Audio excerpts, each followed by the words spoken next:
Centuries of trade and history connect Malaysia and China. For Malaysia's large ethnic Chinese population, culture and language are especially powerful links. But for Malaysians of all backgrounds, Chinese language and culture, as well as exciting economic and scientific opportunities, are helping to stimulate new connections. In recent years, investment from China has helped transform Malaysia's skylines, industry and infrastructure. Trade between the two countries has boomed, and the benefits can be seen all across this Southeast Asian nation. Malaysia and China's relationship is also built on growing people-to-people ties through tourism, education, and family connections. Over the last half-century of diplomatic relations between the two countries, those links and bonds have only grown closer. And nowhere do the historic, cultural, and economic ties between China and Malaysia run deeper than in the country's oldest city, Malacca. China's famed Admiral Zheng or Cheng Ho first visited Malacca in 1405 with his giant fleet comprising around 300 ships and 28,000 men. He's believed to have visited Malacca at least 4 more times during his lifetime. Zheng He's visits played an important role in establishing China's maritime Silk Road, leaving a lasting economic and cultural legacy on Malacca, and ultimately what would later become Malaysia. 对马六甲和马来西亚今天形成的影响，至今呢还是非常深远。当郑和来到马六甲之后，通过与马六甲王朝的第一任的国王拜里密苏剌的合作，马六甲这个国家变成了东方最重要的贸易商港。就当郑和下西洋的时候，第二种影响呢，有很多的随从，他们留在了当地，留下之后呢，他们与当地人呢会有通婚，他们形成了很多文化上的融合，文化上的包容，包括郑和下西洋之后，大量的华人、中国人也来到了这里开始定居做生意，他们也与当地人通婚。Today, those close cultural links between China and Malaysia can be seen in this country's numerous Taoist and Buddhist temples, its clan houses, its cuisine, its trades and crafts. Roughly 1/4 of Malaysia's population are of ethnic Chinese origins, and they continue to enthusiastically follow many of the cultural practices of their ancestors. Pharmacies selling traditional Chinese medicine, puppet troupes entertaining audiences, artisans carving signs from wood or engraving seals from stone, all hark back to their origins in China. Some, like this man, are likely the last practitioners of their craft here, which is set to die out with them. Others, like Malaysian master lionhead maker Lim Meng Kok, are successfully passing on their skills to the next generation. 我叫做林明國，今年76歲，人人叫我老夫子。我個花名我做獅頭已經做咗40年。啱尾入呢個行咧，係因為咧我哋有搞一個書團，有嗰陣時去買獅頭咧好辛苦嘅，因為有錢有時都買唔到，去中國寄過嚟。嗰陣時咧獅頭爛咗，我哋係自己攞嚟修理啊、修整啊，即係邊度爛啊、邊度啊補翻去。人哋係醫鐵打啦，我係醫獅頭嘅啫。1980年正式出嚟做獅頭，咁樣因為我哋冇師傅教啊，自己諗㗎。用中國係用竹嘅，我哋呢度咧用鋁片同埋藤。最低獅頭咧，即係普通㗎啦，冇要求咩咧，即係普通嘅製作啦，係3500蚊。如果係講最貴嗰隻咧，都可以賣二手車嘅8000幾，8880好似咁樣製作，1個半月做一隻。Though he started off solo, he now employs several people to help him make the lion heads. 後生係好希望即係學紮獅頭，不過咧佢父母就反對，因為咁樣唔係啊！我哋嘅諗法就唔同啊！我哋嘅諗法咧，行行出狀元嘅。你如果做到出名，譬如咁樣，我哋就好啦，講我就好啦。我一年到晚啊，一年365日差唔多冇停嘅。好多做獅頭冇接班人，我仲有我女婿做接班人啫嘛。我18岁到现在43岁，觉得这个重要啊，因为比如说我们做狮头，它也是有关于到中国文化的东西，因为狮子是一个好的东西来嘛，所以这个是我的一个开心的一件事了。另外一个就是很少有这种行业了啊，越来越少了，所以我们不维持就没有了这个手工行业，这个文化行业。The younger generation brings its own skills and strengths, using social media to promote Lim's lion heads. 所以我们现在目前呢，都有很多新的外国的顾客都找到我们，做我们的生意也是比起以前多了很多那些新的顾客咯。The lion dance is a local favorite at Lunar New Year celebrations, as well as events like opening ceremonies. Such celebrations showcase the close cultural links between Malaysia's ethnic Chinese and their ancestral homeland. The Mid-Autumn Festival, Duan Wu Festival, fire walking during the Nine Emperor Gods Festival, and above all, Lunar New Year, are widely celebrated here, often with their own local twists. Malaysia has taken traditional Chinese lion dance to new heights, with local troops becoming world-renowned practitioners of the acrobatic lion dance, performed atop high pillars. The lion dance thrills audiences of all races. The Kwan Lok Association has produced several world champion lion dance teams. Started in Malaysia with only 20 members, and it grew up to about 300 members. And we have overseas, we have a lot of students coming over to learn from us, from USA, from Philippines, Myanmar, Cambodia, Vietnam, and many more. The high-flying dancers here are still almost all ethnic Chinese. But it's now common to see non-Chinese musicians in Malaysian lion dance troupes, like these ethnic Malays from Malaysian Borneo.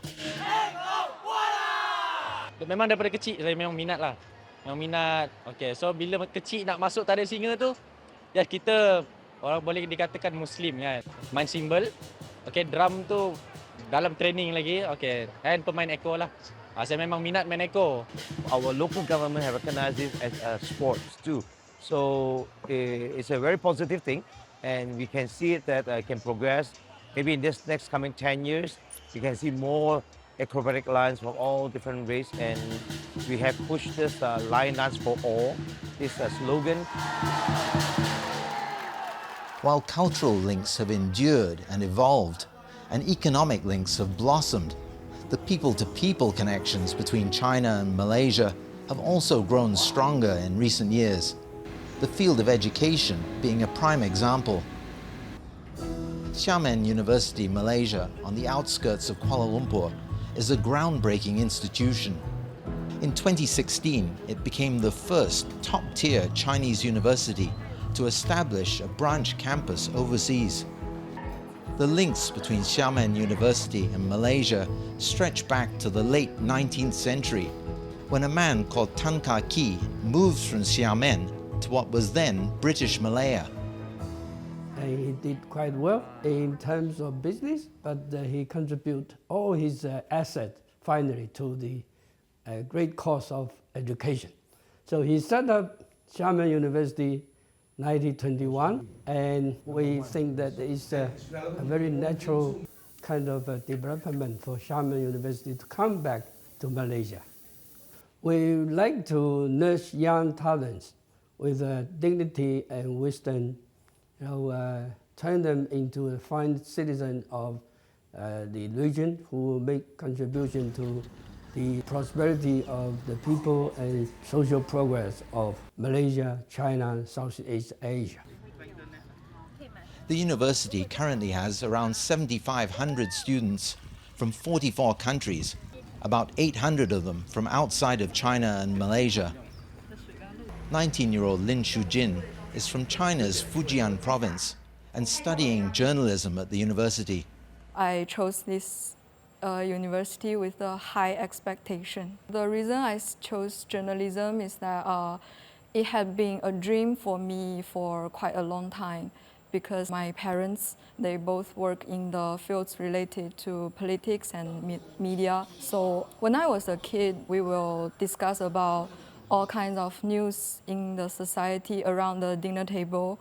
So it kind of planted the seed of dream inside of my heart.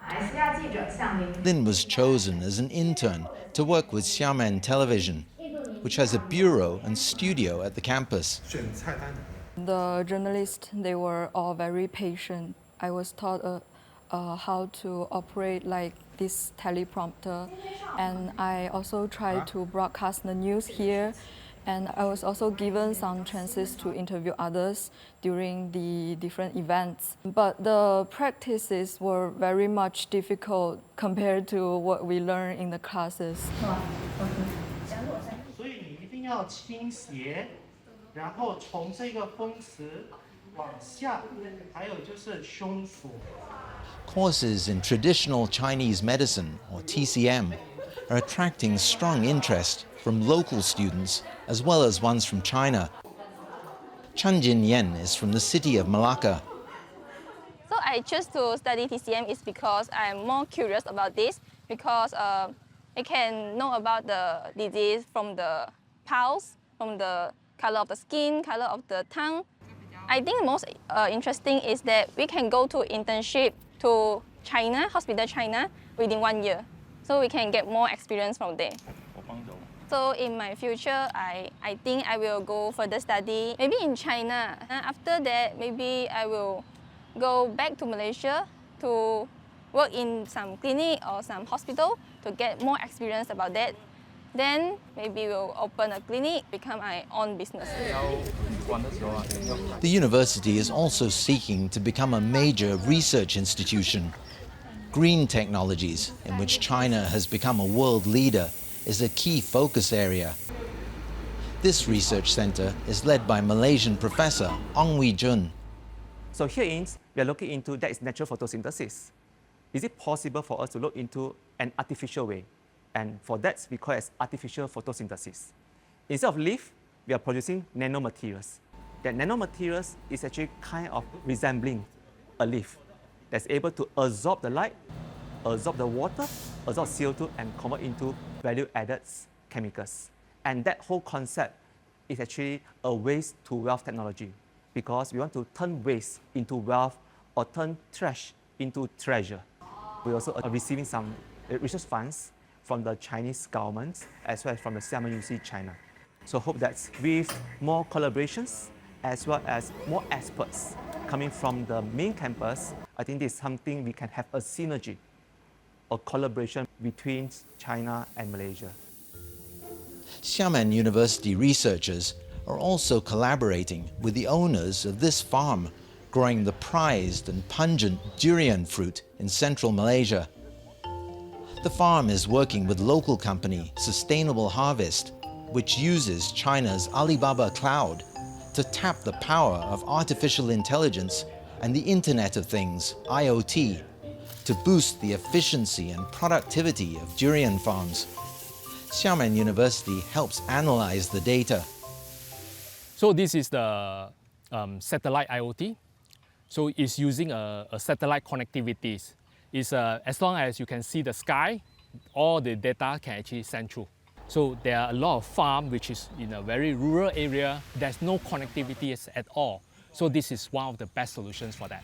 So this is a sensors that which is actually plugged in to look at the soil moisture content. So from here, it actually sent to the cloud. Then we do a lot of analysis. From there, we build the AI algorithm, right, to understand whether the water is actually absorbed by the trees. We also measure the nutrient as well. For example, when this come into the fruit development stage, it requires a lot of fertilizers to actually to have a good fruits, to make it round, to make it bigger.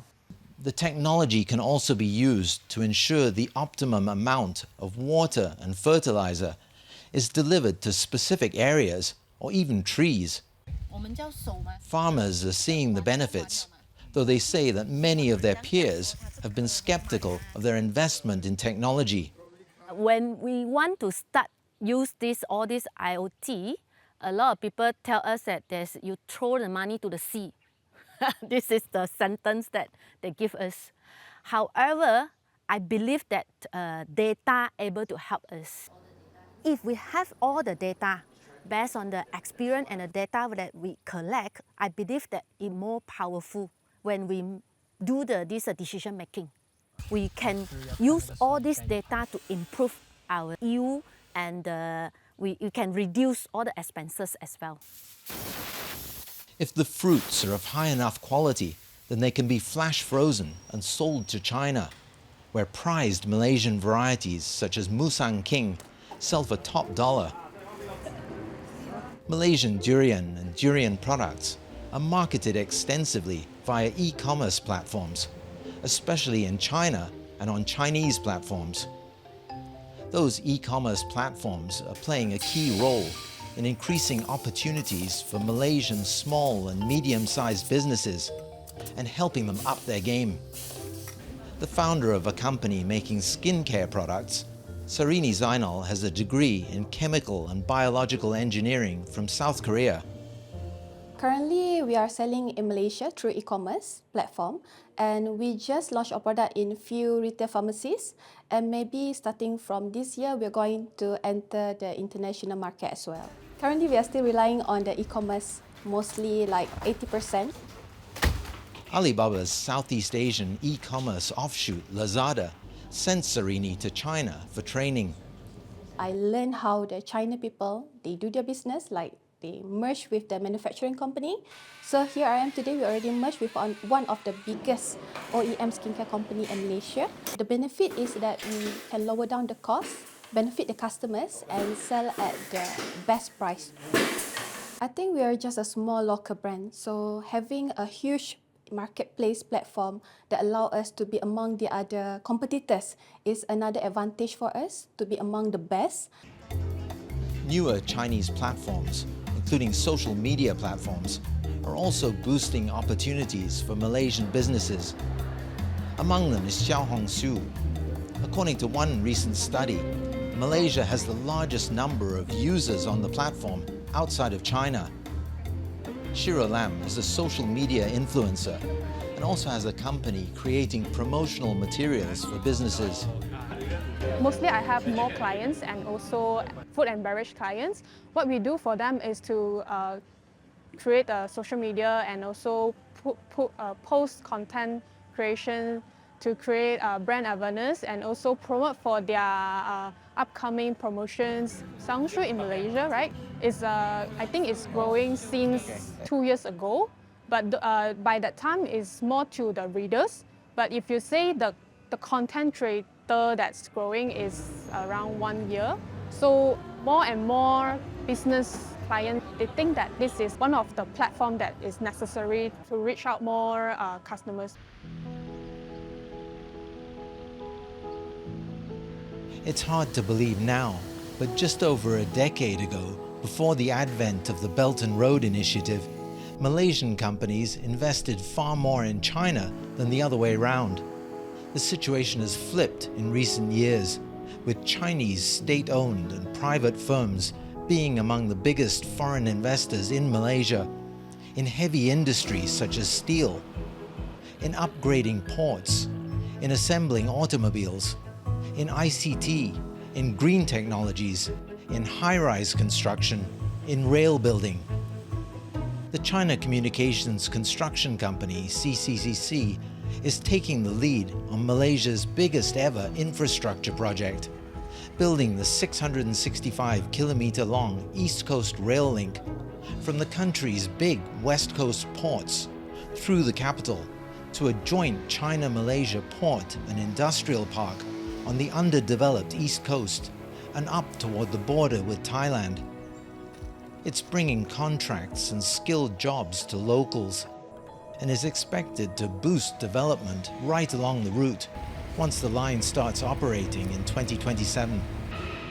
Another Chinese firm has been helping Malaysia upgrade and expand its urban and national rail networks. Train-building giant CRRC has established a sprawling plant in central Malaysia where it assembles hybrid diesel-electric trains, fully electric train sets for the country's main north-south rail line, as well as trains for the capital's LRT network. It's not only improving the country's connectivity, it's also creating skilled jobs and upgrading the knowledge of local workers. 马来西亚作为东南亚核心地带，具有重要的地理位置和交通优势，而且经济基础相对稳定，更具有投资吸引力。另外，马来西亚政府也将轨道交通作为重点投资领域，发展速度较快，为我们提供了良好的发展机遇。 When the plant first started operating 10 years ago, around 90% of the workers were from China and just 10% local. That's now reversed. The CRRC plant is near 35-year-old Muhammad Al-Amin's hometown, where skilled jobs are at a premium. There is a lot of training I've been scheduled by CRC. For example, I've been trained go to CRC factory in Zhuzhou. I have experienced their process of manufacturing. For example, from the car body itself is shell until the end product that is being tested and commissioning. I also further study on the degree for part-time technology management. In Malaysia, we don't have this kind of manufacturing for railway. It's a good opportunity for me to study, learn from them about the technology from scratch until the train can be delivered and operate. Muhammad Nur Azri has been working with CRRC for 10 years. Jadi ketika saya bermula join dengan company ni, syarikat ini menghantar saya ke China lah untuk latihan di sana selama 3 bulan dan saya juga mendapat latihan daripada master-master di sana dan juga pekerja yang hebat-hebat di China sana, di Zhuzhou sana. Both Azmin and Azri feel their work with CRRC is contributing to their home country's economic development. Membina kereta api ini bukannya kerja kita nak dapatkan upah, nak dapatkan gaji, tapi kita juga memberi satu semangat pada negara kita untuk membawa para pelanggan untuk bergerak lebih laju lagi dan juga untuk bertemu dengan keluarga masing-masing. Kita boleh menjelajah negara kita dengan lebih baik lagi, dengan lebih pantas lagi lah. Just as business links between China and Malaysia have boomed in recent years, so has the flow of people moving back and forth between the countries, whether for tourism or commerce. Pre-pandemic, China was the biggest source of tourists to this country, aside from Malaysia's immediate neighbours. But tourism arrivals rebounded slower than hoped, so Malaysia and China have worked to revitalise cross-border travel. It was China that made the first move late in 2023, adding Malaysians to the small group of nationalities able to enter that country without a visa for short tourism or business trips. Weeks later, Malaysia followed suit, allowing visa-free entry to Chinese nationals until at least the end of 2024. The impact was quickly seen and felt, especially as the big Lunar New Year holiday came. 接待呢，现在都导游都缺乏，希望我们的免签证的开始呢，可以再继续再多1年、多2年、多3年都可以更好。为什么呢？马来西亚的中国游客的增加是80%到90%。那尤其是我们在春节的时候呢，我们公司啊，新康泰的旅游公司呢，占的每一天都有100多团体。The visa waiver has not only boosted the number of groups from China, it's led to a surge in people traveling as families or individuals. 电子签就是网上的电子申请，然后我们当天就很顺利的到了这儿。昨天刚到的嘛，然后我们入境的时候也很方便，就提供一下那个电子签的证明和返程的机票，我们就入境了，很快很方便。所以我觉得这也是两国之间友好缔结的一个象征吧，让我们能够免签就来到马来西亚。 Business people, like participants in this investment forum, are also seeing the benefits. is great news for both my members, like small SMEs and big companies as well, and also for Malaysian entrepreneurs that went to China. And this is much more convenient than previously. The visa waiver is also helping draw kin in Malaysia and China closer together, like the family of Malaysian Alvin Chong. I'm a Malaysian married to my wife from China, and we are very lucky to have 5 kids born in Malaysia. We are traveling to China as a family to meet up my wife's mom. Before this, it wasn't easy. There's a lot of documentation needed, and we have never really traveled to China as a family because every single person needs a visa. Nowadays, we do not need a visa anymore. We can book a ticket and fly directly as a family to China together. So I'm very, very happy that China is actually opening up for visa-free for all Malaysians. Beyond this boom in travel between China and Malaysia, a growing number of Malaysians are also choosing to learn Mandarin. In Malaysia's education system, children can attend primary schools in which the main language of instruction is either Malay, Tamil, or Chinese. While most ethnic Chinese have long chosen to send their kids to the Chinese language schools, in recent years it's become an increasingly popular option with non-Chinese parents as well. I want them to learn extra language, which I don't have the opportunity to when I was a kid. Most of the company also link China. I want them to get experience maybe working overseas in the future. The latest figures suggest that about 18% of the new intake in Chinese primary schools are ethnic Malays and Indians, well up from just a decade earlier. For me, this is a Mandarin school rather than a Chinese school, right? So Chinese, if you talk about, is a race, and then Mandarin is a language, right? So for me, I'm quite interested for my kids to learn more languages, okay? At the same time, culture mixed with other races. I feel that Mandarin is important. That is the reason that for future, so I send them to a Mandarin school or Chinese school. Education is yet another way in which the bonds between Malaysia and China, between the people, cultures and economies, are becoming even more intertwined. The students who join us will have a better opportunity to know more about China. In the longer term, our graduates will play a very important role in the connections in terms of the trade, investment, culture, education. Fine, we have achieved quite considerable results, quite significant and meaningful results, but we shouldn't be complacent. I think there are still room for further integration, deepening that integration to ensure that this 50 years can be the next 50 years as well, the next 100 years of strong relationship between Malaysia and China.